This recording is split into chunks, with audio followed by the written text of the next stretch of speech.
Welcome to Indai's Japanese Grammar. Grammar for today, sa, sa, level N3. Dun po nabook po ng Nihongo so Matome. N3 po, ano po? Zaki-san, kailangan po ba marunong magsulat ng kanji pag-exam po? Hindi po. Actually, hindi po kailangan po marunong magsulat. Basta po nababasa nyo po, okay lang po. Kasi papilian naman po kasi po siya po eh. Pero sinasuggest ko po sa mga nag-aaral po na magsulat ng kanji kasi mas papasok po sa brain po natin po yung sinusulat po natin. Kasi minsan po, complicated po yung kanji. Kaunting pagkakaiba po, iba na po yung pagbasa. Bunpo ni ikimasu ne. Konkai wa, medyo mahirap tingnan. Ito pong sa, okisa ga chigau. Okisa. Paano po ang conjugation po niya? From adjective plus e, magiging po siyang adjective drop e plus sa. このさは何に使うのかを説明しますね。Ito pong sa po na ito ay ginagamit po para gawin noun ang adjective. Yung pangalawa pong explanation ko po sa is, kalimitan ay ginagamit ito sa usapang sukat, taas o katangian ng isang bagay po. Ano po? Dito po tayo. Ano po ang noun? Megumi-san, onegai shimasu. Pangalan po. Pangalan. Ano po ang pangalan? Ang pangalan po ay pangalan ng tao, bagay, hayop. Or places po, or situation po. Ano po? Arigatou gozaimasu. Kaya, pag ginawa po siyang Tagalog, kung i-explain po siya sa Tagalog, magiging, ang noun ay pangalan. Sa Tagalog po yung noun is pangalan po ang tawag po. Ano po? Noun ay pangalan ng tao, bagay, lugar, ideas, at iba pa po. Marami po ang noun po. Ano po? Kasi pangalan nga po siya. So, ano naman po ang adjective? Emine, ano pong adjective?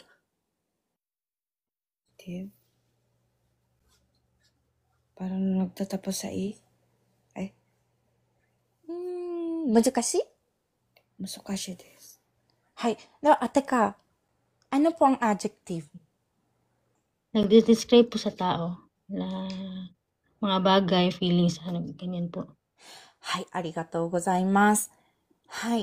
Ang adjective ay mga salitang naglalarawan, nagde-describe sa mga katangian, itsura, o estado ng tao, bagay o pangyayari po. Ano po? Siya po yung nagde-describe.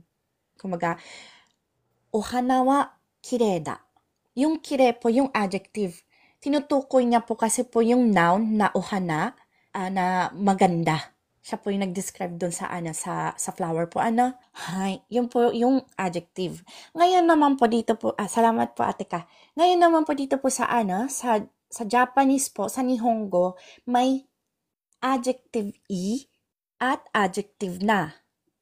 Ano po yung adjective e? Doon muna po tayo po sa adjective e po. Ano po?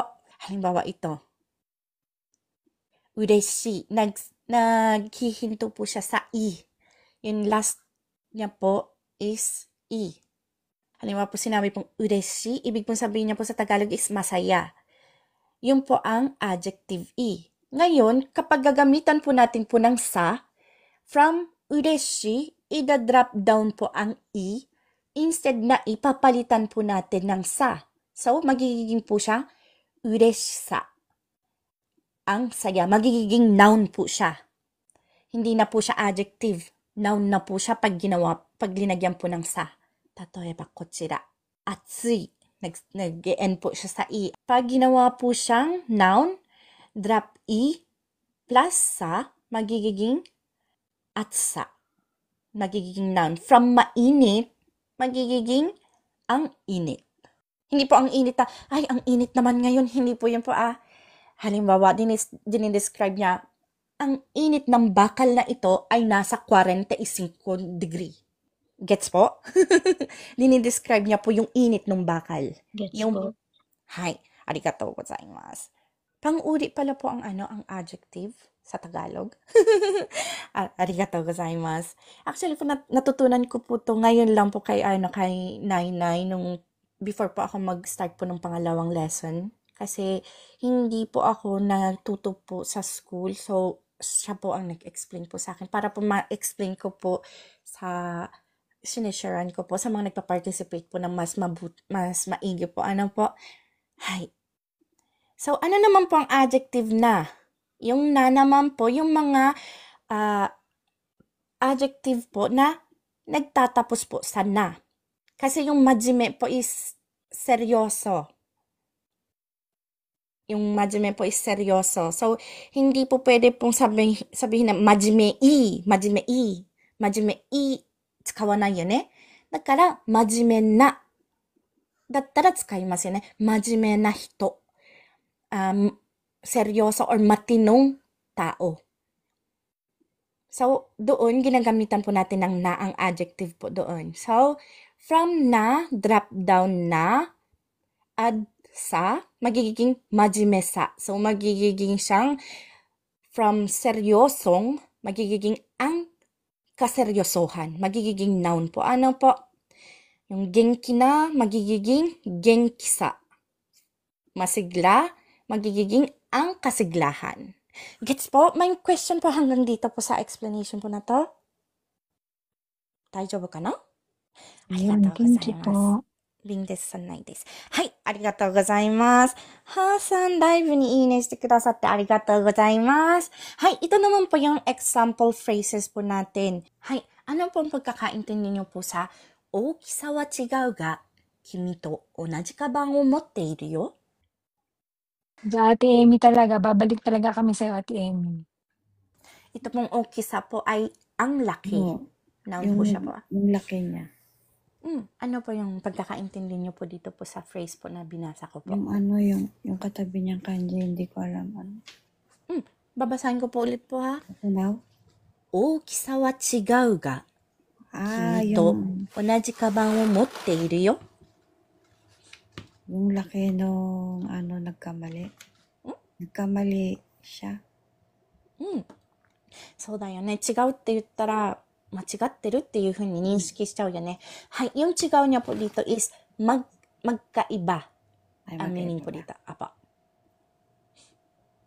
Ay, hindi ko alam. 大丈夫です。Pag tinagalog po natin po itong phrase na ito, magiging meron akong parehas na bag mo. Kasi kimi to po. Ano po? Magkaiba lang. Ang laki. Yung po yung gusto pong sabihin po dito po sa phrase. Dito po tayo po sa second phrase po. Ano po? Ang phrase po dito po, yung may kulay blue, ang ibig po sabihin niya, ang kahalagahan ng buhay. So ano po at ang pagkakaintindi niyo po sa phrase na, 子供に命の大切さを教えなければならない. Yung inochi kasi buhay yan eh. Ay mahalaga. Tapos, ang pagtuturo ay kinakailangan. そうだね。教えなければならない. Ibig po sabihin, kailangan ituro. Kailangan ituro Ang alin po? mga bata Sa ang mga bata. kalagahan ng buhay. そうですね。そういう、訳の仕方もあってます。